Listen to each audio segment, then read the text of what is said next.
2022 IBJJ World Champion Mica and a great showing from Tai Ruotolo in his first outing at Black Belt Worlds. You'll be hard-pressed to find two athletes that have stood out more in the grappling world in the last few years than Tai Ruotolo and Mica. To that, hopefully somebody takes a chance, tries to make something happen here with Oh, Mica! Coming up through the ranks together as young children and facing off against each other several times. I think that there's a lot that we can learn from these two that can also help us improve in our own jiu-jitsu. And no, I'm not saying that you'll need to fight one of these phenoms in order to get better. But if you look closely enough, you probably have someone that fits that description for you in your own academy.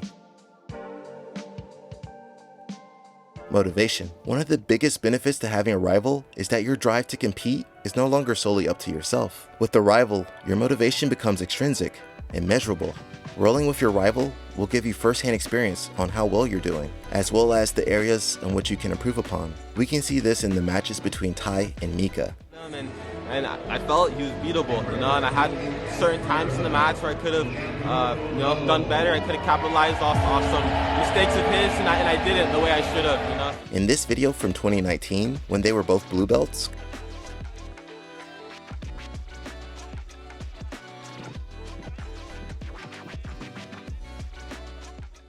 compared to their last match in 2022, here, Tai looks more composed in Mica's close guard, as well as not conceding positions as easily. So there was a big progress for Tai in approaching passing the close guard. But on the flip side, Mica's close guard also leveled up, showing that the motivation from your rival can really make you strive to improve.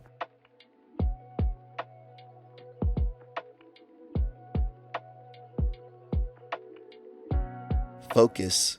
Having a rival can really up your focus. I mean, where would McDonald's be without Burger King? Apple without Microsoft, and Federer without Nadal. In each of those cases, the rivalry brought out the best in them, almost like tunnel vision, where the things you maybe struggled with in the past, like setting goals or tracking progress, becomes easier. You also become less likely to get distracted and more centered on achieving your goal. Here on the stairs, you can see there's many beds around. There's 8 beds in total. And that's it. There's the beds here. We have the place here with the boys. There's some air conditioning stuff so they can, get a little frosty here. And it's just crazy, man. The guys are just basically focused here. I believe that Tai and Mica, competing so much from a young age, helped them to develop a focus that allowed them to take on even bigger challenges that maybe seemed too big at first. So I'm excited to, test what we've been working on in Rainier. Someone a bit bigger, Marigali the same, and then Gordon will be the last boss. Fighting some of the most well-known champions as teenagers, like in the Tai versus Craig Jones match. Stylistically, I think it's a good fight for me, and he's got good leg entanglements. It's no secret, he's got good leg attacks, and that's kind of my thing now, is shutting it down, and I'm excited to fight him. I think I can beat him. That's why I wanted to fight him. Or Mica versus Low match.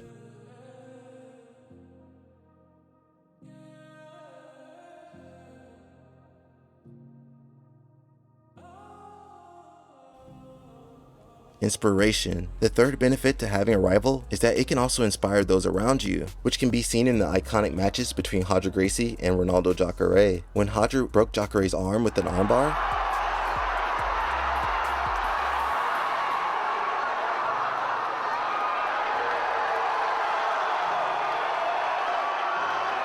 but Jacare went on to win the match.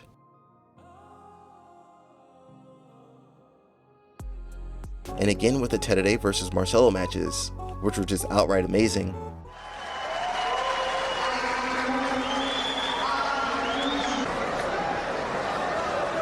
Both of which inspired many older athletes, myself included, to take up jiu-jitsu.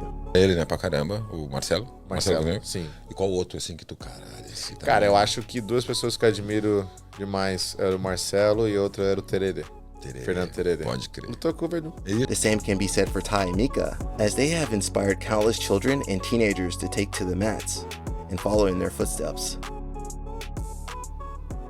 Innovation. Having a rival can push you to experiment and come up with your own take on techniques, tweaking your moves until you find the right combination, as seen in the classic rivalry between Cobrinha and Rafa Mendes. Comparing their match from the 2009 Worlds to their match in 2015, we see that Rafa made several improvements to his 50-50 game, taking it from a position to slow Cobrinha down into a position where he could actively attack the back from.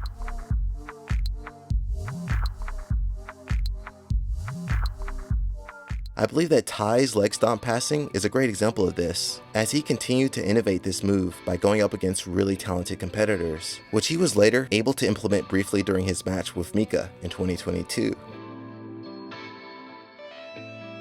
And in Mica's case, we see his innovation in finding submissions from everywhere, as well as his attacks from close guard, which again we see utilized in his match at Worlds, showing that fundamental techniques that most of you guys hate can still work at the highest level. Finding your rival. This is actually the easiest part, as you probably already have someone in your academy that fits this role for you. Or, just like Ty and Mica, your rival could be someone that you come across frequently in competition. Or it could be a sibling, which seems to be a cheat code in many cases. Yeah, we're always trying to be there for each other. We were so competitive in anything we did.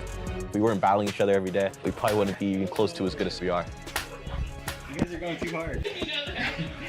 Guys, you guys are going to get hurt. You know, we have the Mendez bros, Rotulo twins, Meow bros, Mikey and Tammy. So finding a rival shouldn't be too difficult, as anyone that gives you a hard time is a candidate. However, some people can take their rivalry too far and become overly competitive, which can lead to doing things out of character or maybe even worse. Breaking news, just like I predicted, a young black belt world champion has failed his drug test. USADA determined Galvao's positive test was caused by a medication prescribed in a therapeutic dose under the care of a physician. What is the likelihood that a doctor is going to prescribe an 18 or 19-year-old this drug, clomiphene? Extremely low. But there's this sweet spot where if you're able to find a good rival that's as good as you, or maybe even a little bit better, they can give you the right push that you'll need in order to see real improvement. And that's the power of having a rival.